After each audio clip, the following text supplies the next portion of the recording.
Ada satu pertanyaan penting yang diajukan oleh banyak orang. Apakah penderitaan yang dialami oleh manusia itu ada kaitannya dengan dosa manusia? Tentu saja tidak semua penderitaan yang dialami oleh manusia itu adalah akibat langsung dari pelanggaran ataupun dosa yang ia lakukan. Akan tetapi, saudara sekalian, adalah baik setiap kali kita menderita, kita introspeksi diri, kita mawas diri.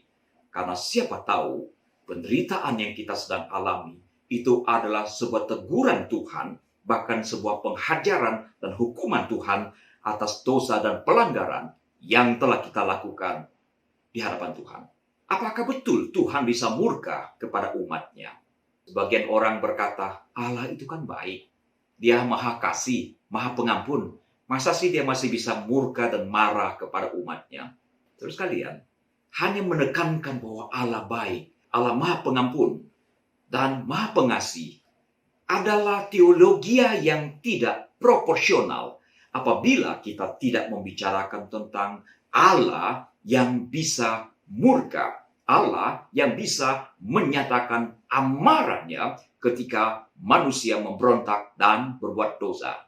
Nah, sebetulnya bisa saja Tuhan marah kepada umatnya. Kita bisa melihat bagaimana Tuhan marah dan kemudian mengutuki Adam dan Hawa. Bahkan seluruh keturunan Adam dan Hawa menanggung dosa satu ini. Begitu pula di zaman Nuh, ketika umat manusia memberontak kepada Tuhan, Tuhan menyesal telah menjadikan manusia di bumi, dan hal itu dikatakan memilukan hati Tuhan, dan kemudian Tuhan membinasakan seluruh dunia kecuali keluarga Nuh, saudara sekalian. Dan mari juga kita melihat bagaimana dengan bangsa Israel. Di dalam perjanjian lama, Allah menghukum orang-orang tertentu yang berbuat dosa melawan dia. Kita tahu bagaimana Miriam tiba-tiba menderita kusta karena pelanggaran yang dia lakukan. Begitu pula dengan Gehazi, hamba Nabi Elisa, yang mengambil bagian harta yang bukan menjadi miliknya. Karena ketamakannya itu, maka dia dihukum oleh Tuhan. Ketika Elisa sedang dalam sebuah perjalanan, ada anak-anak yang menghina, yang melakukan bullying terhadap Nabi Elisa. Mereka menyebutnya si botak dan si botak. Saudara-saudara tahu apa yang terjadi? Tiba-tiba muncul 2 ekor beruang dan mencabik-cabik anak-anak sebanyak 42 orang. Bukan hanya terhadap pribadi-pribadi tertentu. Di dalam perjanjian lama, Tuhan juga marah kepada keluarga-keluarga tertentu. Seperti yang kita lihat dalam kasus keluarga Daud. Setelah Daud berbuat dosa, Tuhan murka kepada Daud. Dan sekalipun Tuhan akhirnya mengampuni dosa dari Daud, tetapi apa yang merupakan akibat dari dosa mengikuti Daud seterusnya dalam sepanjang keturunannya. Dan kita melihat secara keseluruhan bangsa Israel. Di zaman nabi-nabi, bangsa ini berkali-kali dihukum oleh Tuhan karena perlawanan dan pemberontakan mereka. Sampai akhirnya puncaknya bangsa ini ditawan oleh bangsa lain ke Babilonia.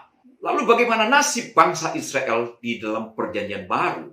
Ketika Tuhan Yesus diadili, orang yang tidak berdosa itu dijatuhi hukuman mati. Saudara tahu apa yang terjadi di hari penghakiman itu?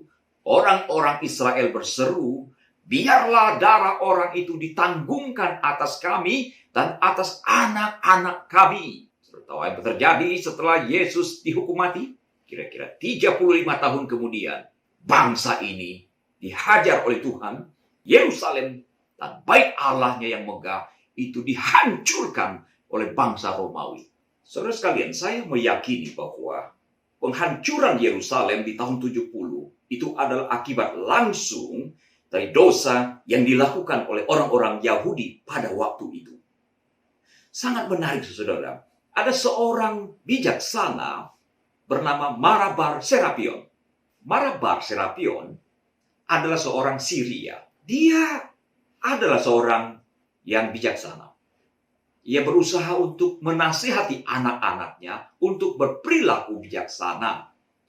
Satu saat dia berada di dalam penjara dan dia menuliskan sepucuk surat untuk anaknya. Surat ini diperkirakan ditulis setelah tahun 73 Masehi.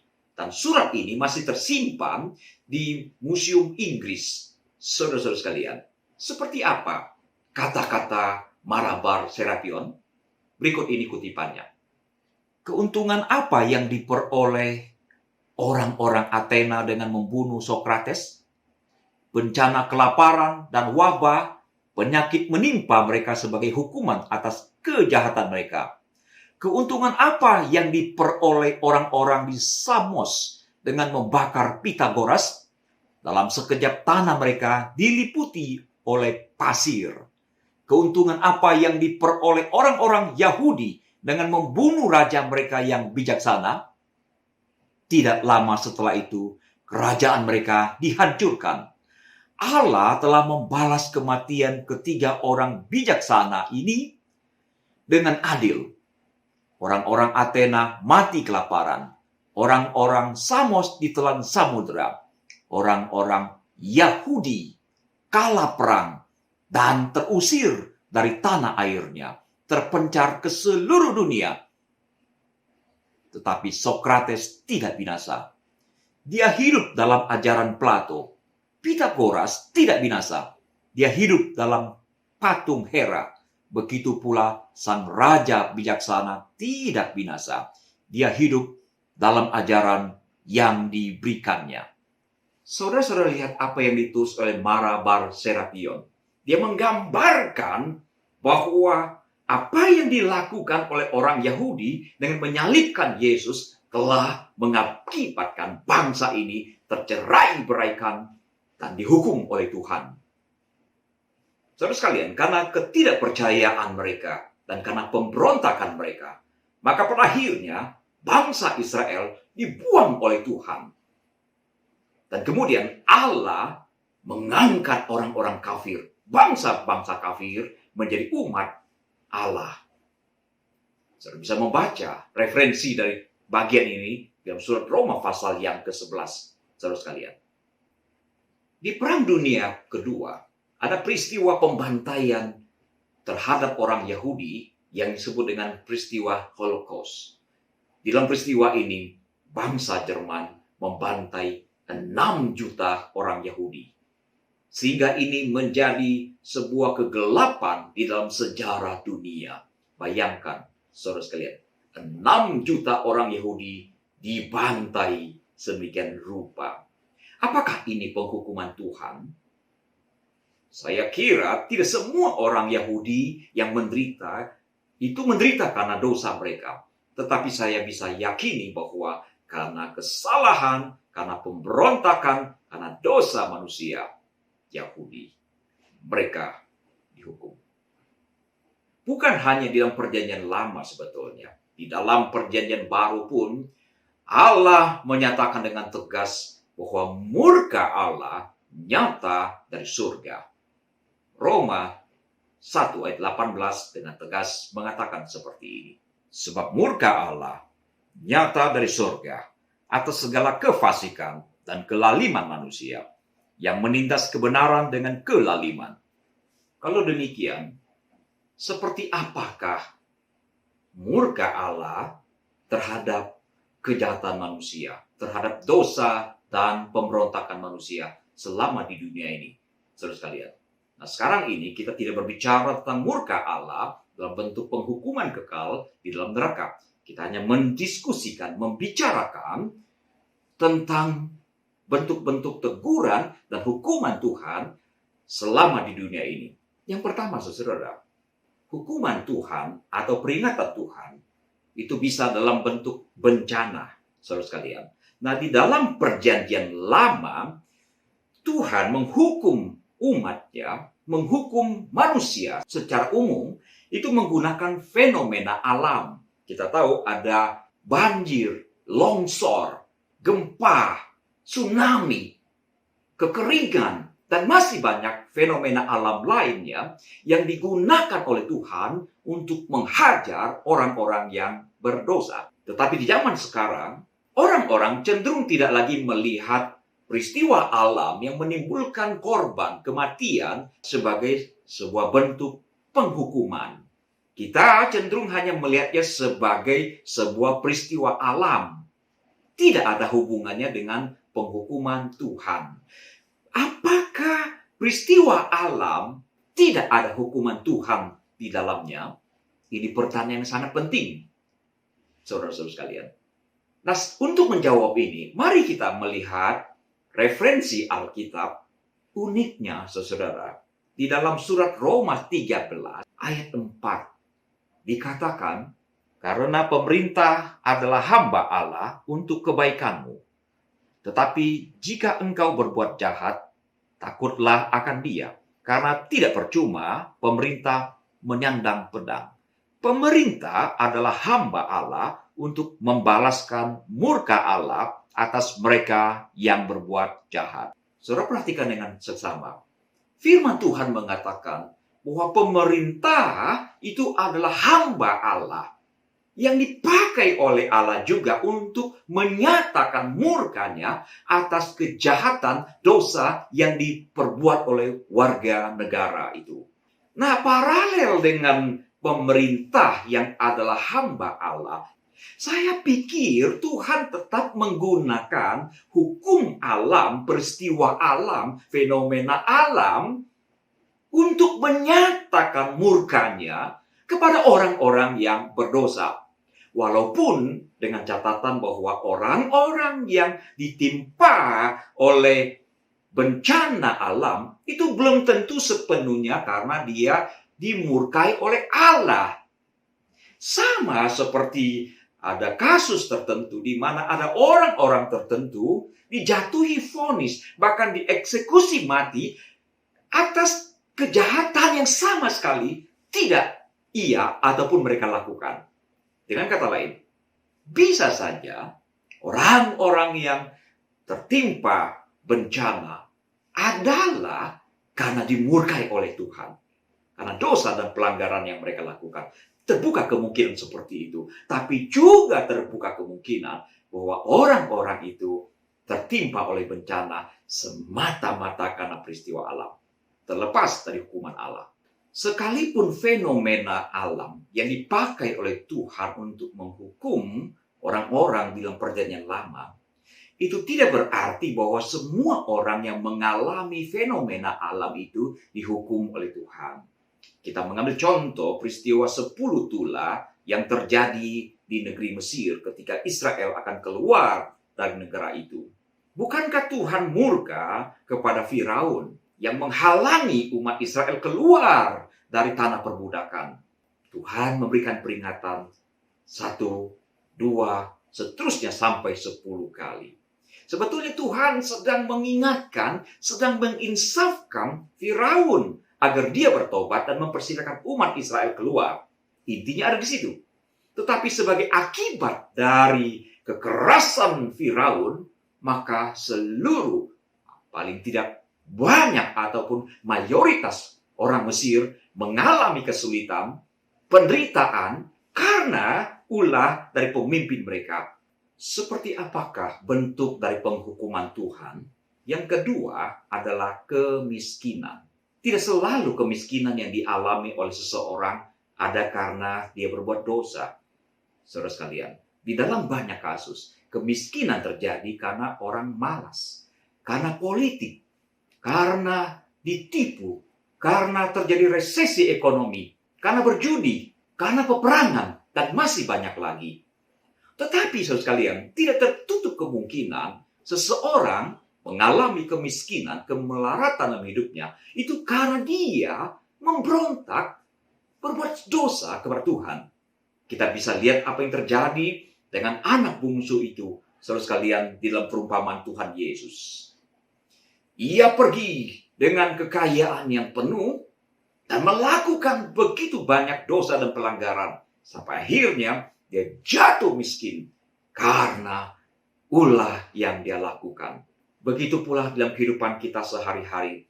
Kita bisa mendengar di bangsa-bangsa tertentu yang mengambil sikap yang keras terhadap pelaku-pelaku kejahatan, terutama kejahatan ekonomi. Para koruptor dihukum dengan seberat-beratnya, kemudian mereka dimiskinkan semiskin-miskinnya. Dan ini terjadi di banyak negara, saudara sekalian. Mengapa mereka menjadi miskin? Karena mereka melakukan kejahatan ekonomi. Saudara sekalian, bentuk ketiga dari penghukuman Tuhan itu bisa saja dalam bentuk kecacatan. Meskipun tidak semua orang yang lahir tidak sempurna, itu karena dosa orang tua, dosa orang lain, ataupun bukan karena dosa anak yang cacat itu. Ini persis yang diungkapkan oleh Tuhan Yesus ketika mereka bertemu dengan seseorang yang lahir dalam keadaan buta. Waktu Yesus sedang lewat, ia melihat seorang yang buta sejak lahirnya. Murid-muridnya bertanya kepadanya, "Rabi, siapakah yang berbuat dosa? Orang ini sendiri atau orang tuanya? Sehingga ia dilahirkan buta." Jawab Yesus, "Bukan dia dan bukan juga orang tuanya. Tetapi karena pekerjaan-pekerjaan Allah harus dinyatakan di dalam dia." Di dalam kasus ini, jelas dan tuntas bahwa anak itu terlahir dalam keadaan buta itu bukan karena dosa dia dan bukan juga dosa orang tuanya.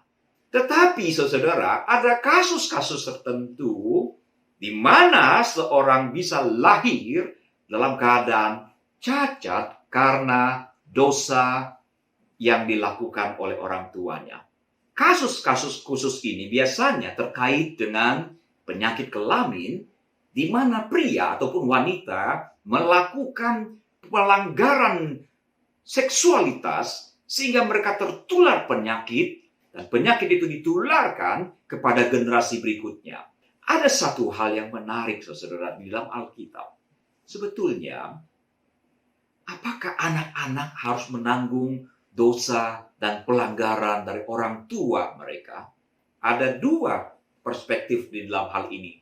Saudara sekalian, mari saya bacakan beberapa potong ayat untuk menjelaskan masalah ini. Ulangan 5 ayat 9 berkata demikian, "Janganlah sujud menyembah kepadanya atau beribadah kepadanya, sebab aku Tuhan Allahmu adalah Allah yang cemburu, yang membalaskan kesalahan bapa kepada anak-anaknya dan kepada keturunannya yang ketiga dan keempat dari orang-orang yang membenci aku." Nah, sekarang mari kita bandingkan dengan Yehezkiel pasal 18. "Maka datanglah firman Tuhan kepadaku, ada apa dengan kamu, sehingga kamu mengucapkan kata sindiran ini di tanah Israel? Ayah-ayah makan buah mentah, dan gigi anak-anaknya menjadi ngilu. Demi aku yang hidup, demikianlah firman Tuhan Allah, kamu tidak akan mengucapkan kata sindiran ini lagi di Israel. Sungguh, semua jiwa aku punya, baik jiwa ayah maupun jiwa anak aku punya. Dan orang yang berbuat dosa, itu yang harus mati." Jelas bahwa hanya orang yang berbuat dosa saja yang akan dihukum. Jadi anak-anak tidak akan menanggung dosa dari ayahnya. Begitu pula sebaliknya. Lalu bagaimana hubungannya dengan ayat sebelumnya yang mengatakan bahwa Tuhan akan menghukum kejahatan seorang bapa kepada generasi berikut dan berikutnya? Perhatikan dengan sesama, saudara. Sebetulnya, saudara, ada dua perspektif di dalam hal ini. Yang pertama, itu berkaitan dengan hukum rohani. Pemberontakan seseorang menyembah kepada ilah itu adalah berkaitan dengan hukum ilah, hukum rohani. Maka itu Tuhan marah kalau seseorang berbuat dosa dan Tuhan tidak sungkan-sungkan untuk menghukum beberapa generasi berikutnya. Akan tetapi di dalam Yehezkiel ini berbicara tentang hukum sipil, saudara, hukum yang mengatur perbuatan masyarakat sipil. Tentu saja dalam hukum sipil, seorang anak tidak akan menanggung dosa dari orang tuanya. Jadi ada perbedaan dalam hal ini. Terus kalian. Bentuk keempat dari hukuman Tuhan itu bisa dalam bentuk kecelakaan. Dengan catatan bahwa belum tentu bahwa semua orang yang mengalami kecelakaan itu adalah karena dosa. Jangan lupakan itu, saudara.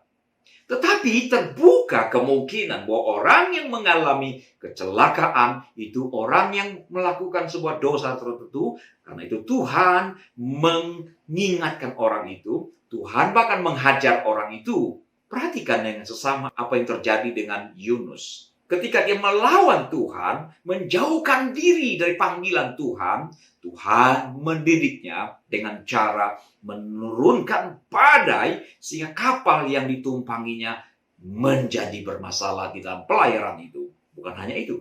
Berikutnya kita tahu bagaimana Yunus akhirnya harus ditelan oleh seekor ikan yang sangat besar.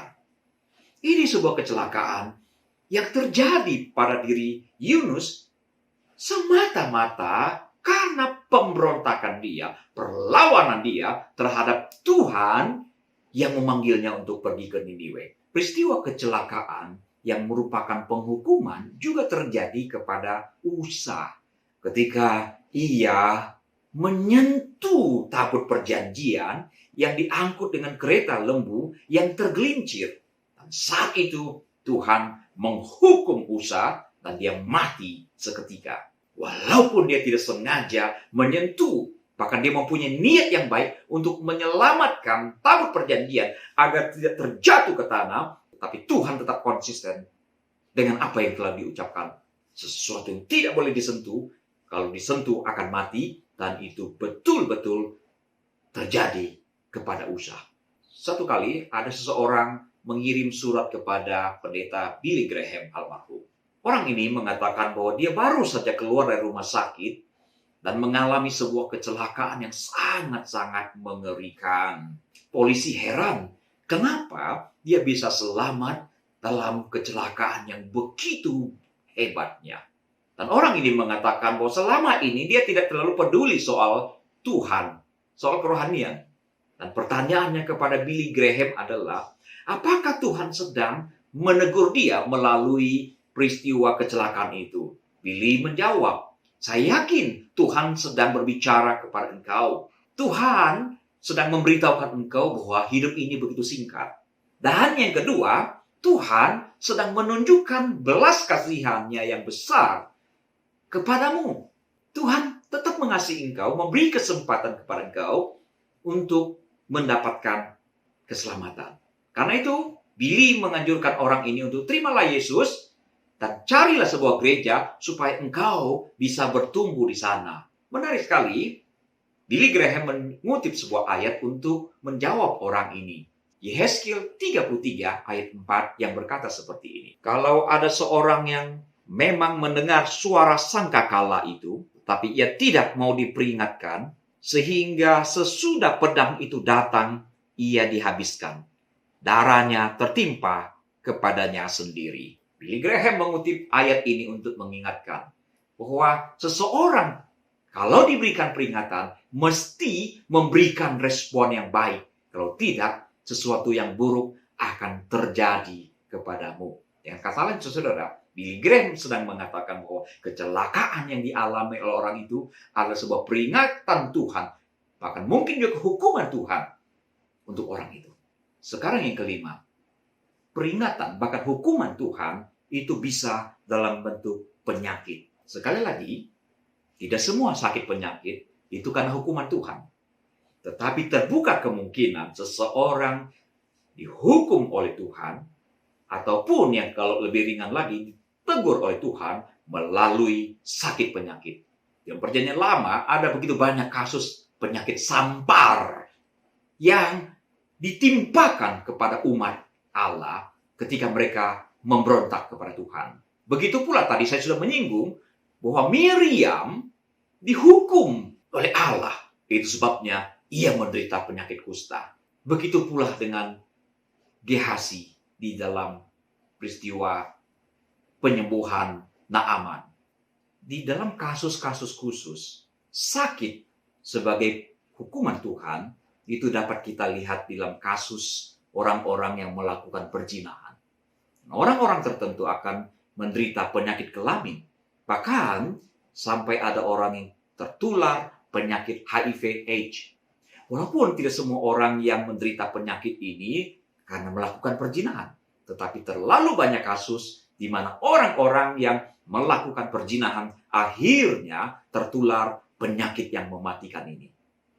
Saudara sekalian, sekarang kita tiba pada kesimpulan sederhana bahwa sekalipun penderitaan yang dialami oleh kita dan orang-orang itu belum tentu ada hubungannya dengan dosa secara langsung. Tapi terbuka kemungkinan memang ada pelanggaran yang telah kita lakukan, bahkan dosa yang telah kita lakukan, dan Tuhan sedang menegur kita, bahkan sedang menghajar kita. Kalau itu yang terjadi, bagaimana baiknya kita bersikap, saudara-saudara sekalian? Ada orang tertentu ketika mengalami penderitaan, justru mempertanyakan, di mana Tuhan? Apakah Tuhan ada? Kalaupun dia ada, apakah dia maha kuasa? Kalaupun dia maha kuasa, kalaupun dia ada, apa dia peduli dengan saya? Saudara-saudara sekalian, kalau kita menderita karena ulah kita, apa pantas kita mempertanyakan Tuhan ada atau tidak ada? Apa baik kita mempertanyakan Tuhan peduli pada kita atau tidak? Apa wajar kita mempertanyakan Tuhan ada atau tidak ada? Karena kita sedang menderita. Justru karena kita dihukum oleh Tuhan. Ini respon yang keliru, saudara-saudara sekalian. Apalagi kalau kita sampai pada kesimpulan Tuhan jahat, Tuhan tidak peduli, mengapa Tuhan menghukum saya? Ini sama seperti kita menuduh seorang polisi ataupun jaksa ataupun KPK itu jahat kepada kita ketika kita ditangkap. Saudara-saudara, kalau kita melakukan kejahatan lalu kita ditangkap, itu bukan karena aparat itu jahat. Justru karena kita yang melakukan kejahatanlah yang membuat mereka bertindak terhadap kita. Jadi sangat tidak relevan kalau kita menderita dan kita dihukum oleh Tuhan, lalu kita mempertanyakan eksistensi Tuhan, meragukan keberadaannya, dan meragukan kepeduliannya kepada kita. Ini sikap yang salah. Sikap yang salah yang kedua adalah yang marah kepada Tuhan. Kalau yang tadi mempertanyakan kehadiran Tuhan, keberadaan Tuhan. Dan yang kedua adalah ada orang tertentu yang marah kepada Tuhan. Kurang apa saya Tuhan? Saya sudah banyak melakukan ini dan melakukan itu. Iya, mungkin kita melakukan banyak hal untuk Tuhan. Itu menurut kita. Tapi belum tentu kita betul-betul melakukannya untuk Tuhan. Seringkali kita melakukan sesuatu untuk kepentingan kita. Kita berharap Tuhan memberkati kita. Kita berharap bisa mendapatkan keselamatan. Dan seterusnya, dan seterusnya. Apa betul kita berbuat untuk Tuhan? Belum tentu, saudara. Dan kalau kita dihajar oleh Tuhan, apa pantas kita marah kepada Tuhan? Dan orang yang dihajar oleh Tuhan seharusnya tidak marah kepada Tuhan. Karena ketika Tuhan menghajar kita, dia tahu apa yang harus dia lakukan. Dan dia tahu bagaimana cara memperlakukan kita. Hanya orang-orang yang tidak mengenal Tuhan dan tidak mengenal diri dengan baik, itu akan mengeluh, protes kepada Tuhan ketika Tuhan mendisiplinkan dirinya. Sikap yang paling baik ketika kita sedang menderita adalah melakukan kontemplasi, memeriksa diri, mawas diri. Di dalam kontemplasi, perenungan yang kita lakukan, ternyata selama ini kita tidak melakukan sesuatu yang tidak patut, tapi kita menderita. Nah, dalam hal ini kita berserah kepada Tuhan. Sama seperti Yusuf yang berserah kepada Tuhan. Yang membiarkan Tuhan menuntun kemanapun Tuhan menghendakinya.